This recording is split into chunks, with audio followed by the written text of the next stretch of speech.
1 minute ago, Princess Leonor leaves Spain, royal family stunned by huge announcement. It was supposed to be an ordinary day in Spain. Calm, predictable, a royal family united at the heart of Madrid. But suddenly, news broke that no one could have seen coming. Princess Leonor, heir to the Spanish throne, has left the country. Yes, you heard that right, she walked away from the land she was destined to rule.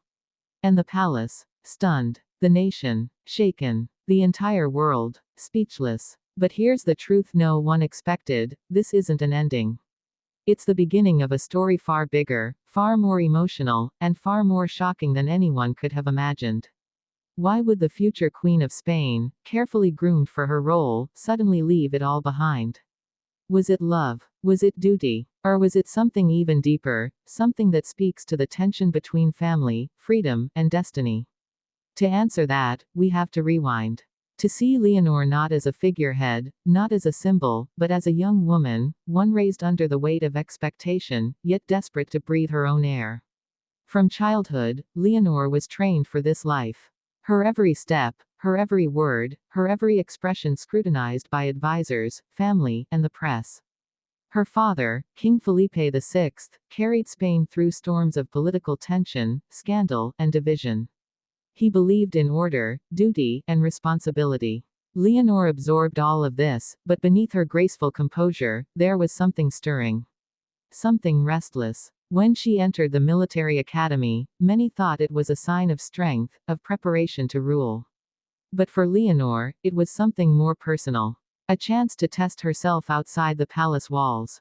A chance to prove she was more than a title. And in those long days of training, marching, and discipline, she discovered a freedom the palace never gave her. So when she announced, quietly, but firmly, that she would be leaving Spain, her family froze. Imagine Queen Letizia, her mother, eyes wide in disbelief. Imagine King Felipe, his face tightened, torn between fatherly love and kingly duty. Imagine her sister, Infanta Sofia, caught between admiration and fear of losing the bond they shared. And the question burning in everyone's mind: where did Leonor go? And why? Some say she traveled to Denmark, to be closer to Prince Christian. Whispers of romance swirl, tying her decision not to politics but to love. Others say she sought refuge in the United States, far from European royal traditions, searching for anonymity and independence. Still others believe her departure is temporary, a dramatic but calculated gesture to demand change within the monarchy itself. But perhaps the most painful layer is this: what does this mean for King Felipe's final vision for Spain? For years, he spoke privately about his hopes that Leonor would continue his legacy. That she would modernize the monarchy, connect with the youth, and protect Spain's fragile unity.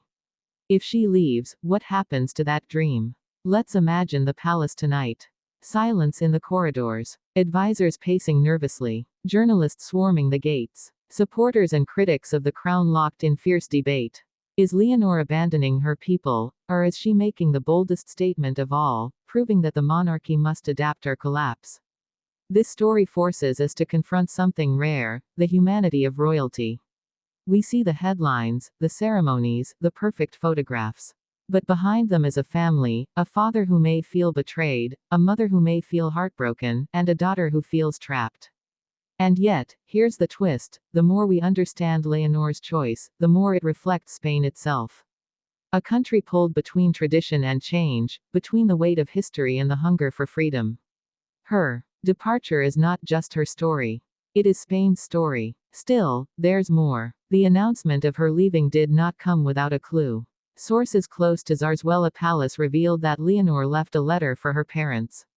A letter that spoke of love, of duty, but also of fear, that if she stayed, she would never truly find herself. That her destiny was not just to inherit a throne, but to define what that throne meant in the modern world. And now the suspense deepens. Will Leonor return? Will she bring with her a new vision of monarchy, one built not on obligation, but on authenticity? Or will her absence create cracks in the crown so deep they cannot be mended? Each day that passes without her return fuels the speculation. Each moment Spain waits feels like a test, not just of a young woman's resolve, but of a nation's faith in its royal family. And yet, perhaps the most powerful part of this story is not the uncertainty, but the courage it takes to walk away. Leonor has always been described as poised, polished, perfect. But in leaving Spain, she has shown something more raw, more real: defiance, independence, humanity. It is here, in this tension, that her true legacy may be written. Not in crowns or ceremonies, but in choices that reflect the struggles of every person torn between expectation and desire, between family and freedom. And so, Spain waits. The world watches. And Princess Leonor, she writes her story, one step at a time, beyond the palace walls, leaving behind a silence so loud it echoes through every corner of her kingdom. What happens next will not only shape her life, but the future of Spain itself.